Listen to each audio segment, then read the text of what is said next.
Before you listen, if you enjoy the stories and want to hear more, then please consider subscribing. Most of you listening aren't subscribed, so please take this time to subscribe. Turn on notifications so you'll never miss a story and be the first to hear. You'll also be supporting me. Thank you.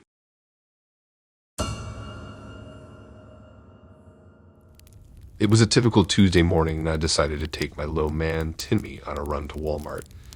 He's got this incredible energy, being 4 and all, and he gets a kick out of these little adventures. We'd bundled up in the car and chattering away in the back seat and hit the road. Pulling into the parking lot, it was like any other day. Moms pushing carts, retirees going about their business, just the usual crowd. We walked in hand, the automatic doors parting like the Red Sea, and Timmy's eyes lit up like it was Christmas morning. We started our trek, Timmy leading the charge towards the cereal aisle. He's a sucker for anything with a cartoon character on it. As I was helping him decide between the Technicolor choices, I felt it. You know that sensation like you're being watched? I turned around, casually, not wanting to freak Timmy out. There he was, a guy looking right at us. At first, I brushed it off. It's a public place. People look at each other, right? But then I saw him again in the snacks aisle, and then the dairy aisle, and it started to feel like more than a coincidence. He wasn't particularly scary looking, just a bit off, with an eerie vibe about him. The way he tried to maintain an odd look, but his eyes were fixed on us. Every now and then, he'd pretend to reach for something on the shelf, but I could tell he wasn't really shopping. The creepy part was when he tried to initiate a conversation. He'd draw up close, miming gestures about the weather or something. It was the most bizarre encounter I'd ever had, and it sent a creepy feeling down my spine. My mama bear instincts were on high alert, and I made the call to get out of there ASAP. We cut our shopping trip short, rushing through the last few items and bolted for the checkout. My heart was pounding, and I could feel a cold sweat prickling at the back of my neck. I could see the guy still lurking around watching us. Reaching the car, I was hit by a sight that nearly made me faint. My car, our safe haven, was violated. The windscreen was cracked, a large fissure branching out across the glass. It was definitely not there before, and it left me with a sick feeling in my gut. After securing Timmy in the car, I called the police, my hands trembling as I explained the situation. As soon as I ended the call with the police, I spotted a couple of security guards from Walmart heading our way. They must have noticed the commotion. I quickly explained the situation to them. The guards, 2 burly guys in their navy uniforms, immediately got to work. One of them stayed with us, trying to assure us in hushed, soothing tones, while the other rushed back inside the store to access the footage. Watching him disappear into the store made me so anxious. The waiting was the hardest part. The parking lot was buzzing with the usual noise and movement, but to me, it felt like we were in a bubble, isolated from the rest of the world. Each minute felt like an eternity, stretching out infinitely. I could feel my anxiety mounting, the knot in my stomach growing tighter. My mind was racing with all sorts of scenarios, each one scarier than the last. All while, Timmy was in the car, blissfully unaware of the terror I was feeling. I put on a brave face for him, engaging him in a game of I Spy to keep him distracted. When I finally saw the security guard running back towards us, a wave of relief took over me.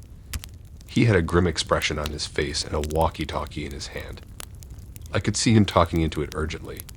His partner, the one who'd stayed with us, sprung into action, moving towards him to discuss the situation. From their serious expressions and hushed tones, I knew they had found something. The suspense was killing me. The next few moments were a blur. The guards came over to us, explaining in terse words that the man threw a brick at the front of our car. I looked at the footage and saw the person who did it, and my jaw dropped. It was that weird man from the store had been caught approaching our car. Finally, they identified the guy, the same man who had been following us around in the store.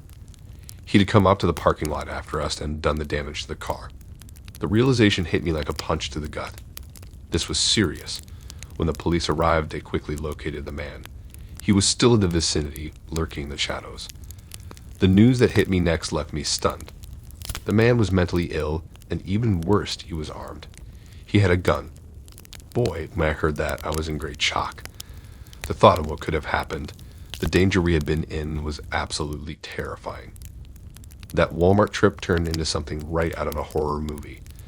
It took days for the fear to subside, days to feel safe again. I learned a tough lesson that day about the unpredictability of life. From then on, I kept Timmy closer, my eyes wider and my senses sharper. It was a scary, eye-opening experience that I'll never forget.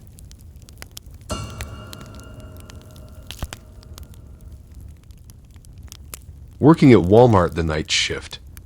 You know, when it's dark outside, and inside the place is all empty and weirdly quiet. I was always stuck with the job of fixing up the toy aisle. Kids sure know how to mess things up. At first, it was kinda nice. No shoppers, no crying kids, no stressed out parents. Just me, the hum of the overhead lights, and the occasional crackle from the walkie-talkie. But over time, I started to notice how eerie that silence can be. How it can twist the ordinary into something less ordinary. Anyway, let's get back to that night. I was halfway through my shift, and the toys aisle was on the list. Those darn toys. They always got scattered around, probably from some kid who thought they were in a real-life game of Supermarket Sweep. So I was picking up stuffed animals and action figures when I heard this whispering sound. Imagine being in an empty store in the middle of the night and hearing a faint whisper. Not the kind of whisper you hear in a library, but more like someone trying to tell you a secret. That's the kind of whisper it was. It was like someone was whispering. But I was alone in the store, and the only other guy was on his break.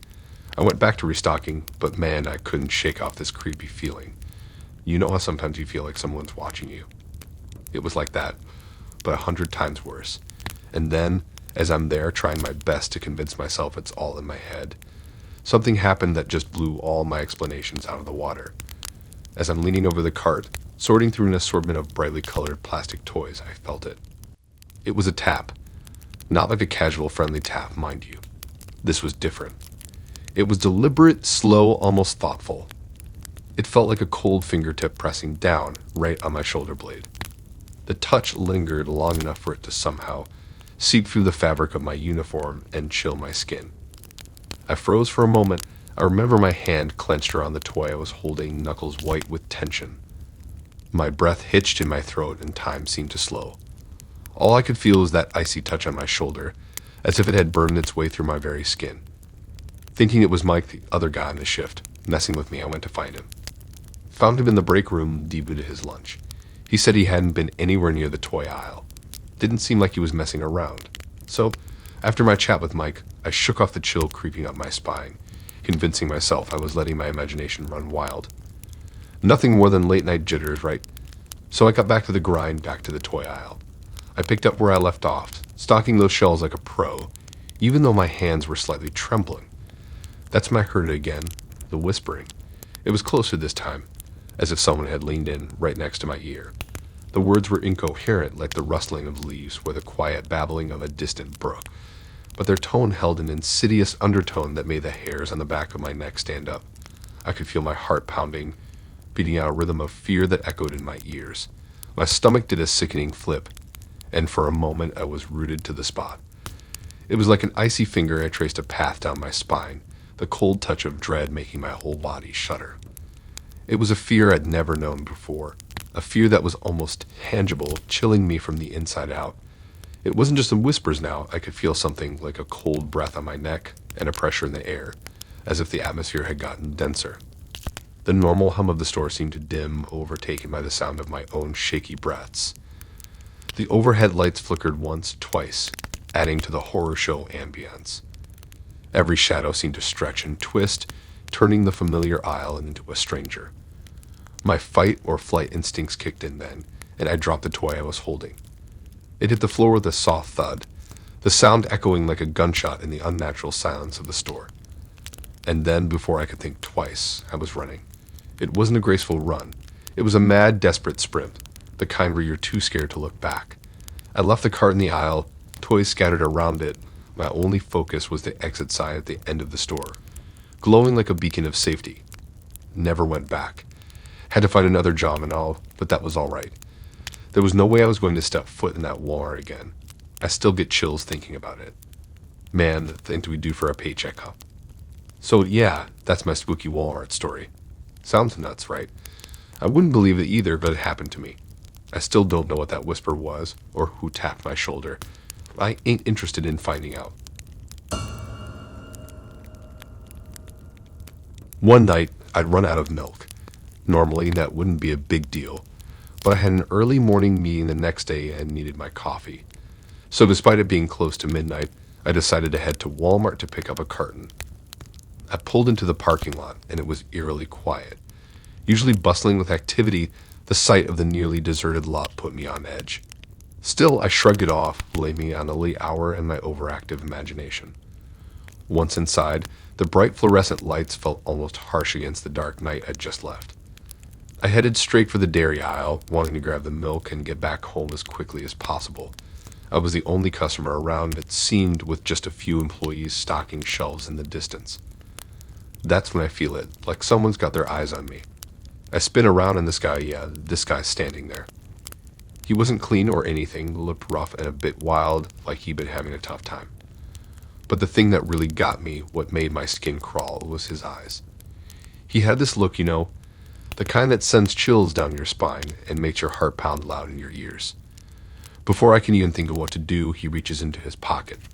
Now, I'm thinking he's probably pulling out a phone or something, but no, he pulls out a knife. A real shiny switchblade.